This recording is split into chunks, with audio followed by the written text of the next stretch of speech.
Hello, this is Michael Grant with Applied CAX, and in this video I'm going to continue from a previous video where I showed a solution on a wall, a couple different operations that you can cut a wall with and not include the radius at the bottom of the wall and not include the floor. So we looked at the 2D profile wall without floor, and then the Z level. And with both of them, we were cutting the same wall. With the profile, I did show how you can do multiple stepovers, and it was pretty easy here in the path settings.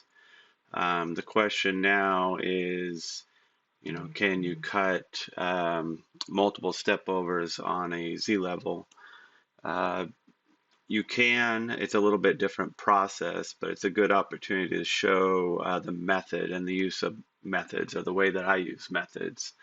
Um, Previously, I showed how you can kind of organize your geometry into geometry groups, which is a great way in NX to organize and become efficient with reusing operations, repurposing operations. It just really adds speed to the programming by pre-selecting and putting it in a group, and then you can take various operations from the same part and bring them into this group to repurpose them, or you could go into a different part that you've manufactured and bring in an operation and drop it in there. You would have to pick your cutter and, of course, your program group, your order of operation. But by putting it in there, you're really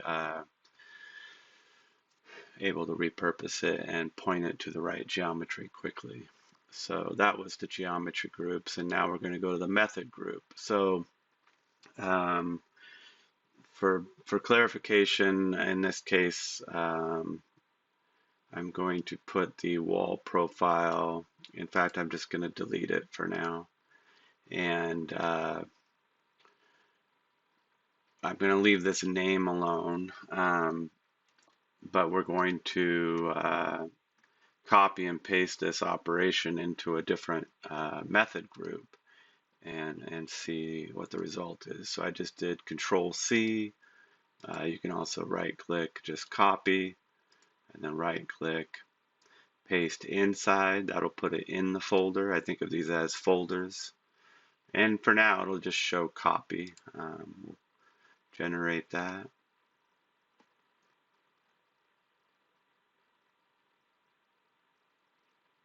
Now if I show both, or select both, sorry, you can see the various stepovers. Now we'll do, so now we have a rough, a semi, and so we don't get copy.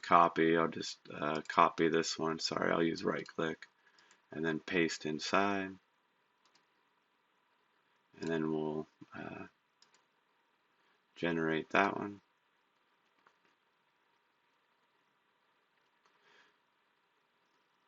And so now if I highlight all three, you'll see the three stepovers. So it's a real easy way to get various stepovers. And if you had different preferences with the way that it engages and retracts, you could certainly do that before you copy and paste.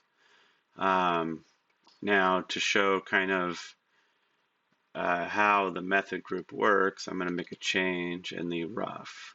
So right now it's leaving 30 thousandths. Now you can also control your tolerances. So again, global control of your operations, as long as your operations are inheriting these. So I'll show you how to make sure. But let's say, I'm going to exaggerate it so we could just see that we wanted to leave 60 on the rough. You can see the operation under it saw a difference. I think that gets the idea across. I'm going to leave this, well, whatever, we'll change it. So 15. And we'll leave, obviously, the finish at 0. So if we go into this, before I go into here, just so now that we start to look at them, it's more clear, I'm gonna copy the name. So, I like to copy and paste. If I hit F2, it highlights that name there. I'm going to hit copy, Control C for copy. F2 on this operation, And then I'm just going to swipe so that I'm picking up the 1 and copy, and I'm going to hit paste. So now I've quickly named it, more clearly. So again, you can also right click and I believe say rename. Yeah, rename, same as F2, copy, right click, rename, highlight the 1, paste. So it's just overwriting whatever you highlight. And then I'm going to pick up this name. And there might be a way, I'm sure there's a way from an automation level to write some scripting so that it appends your operation automatically. So now that it's more clear, if I double click and we go to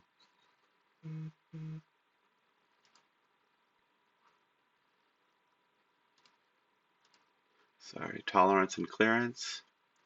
Now you can see here we're picking up the tolerance because this is set to inherit.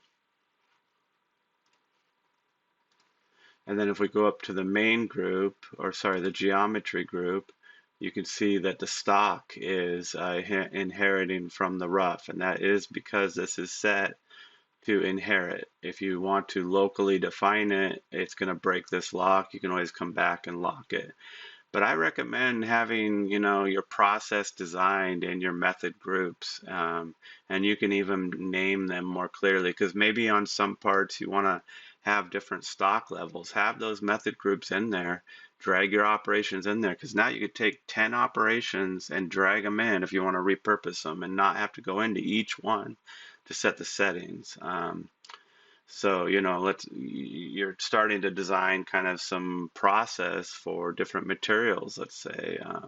Although, it can automatically, I don't think it can change, you can't change stock values, but it can control your speeds and feeds. But, if you want to get more, you can say, or underscore, whatever your preference is. I don't know, you can say stock or yeah, I mean even just having that, that might be enough for you to know that this group has that amount. Um, so now when we regenerate it, it's gonna have leave more material, and then we'll regenerate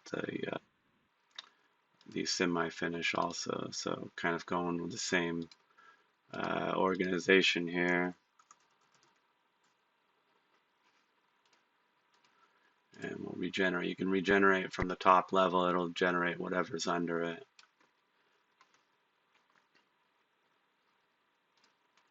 And so now we pick all 3, and you can see, the first pass moved further out.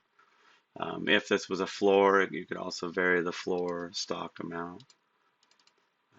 Depends on the operation. Some operations will pick that up. If we look at, let's see.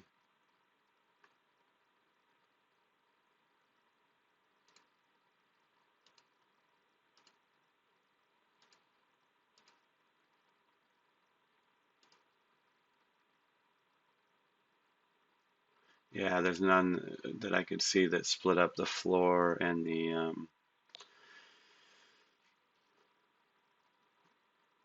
the wall, but I'll look into that. But yeah, there you go. There's a way to use Z level to get your multiple stepovers.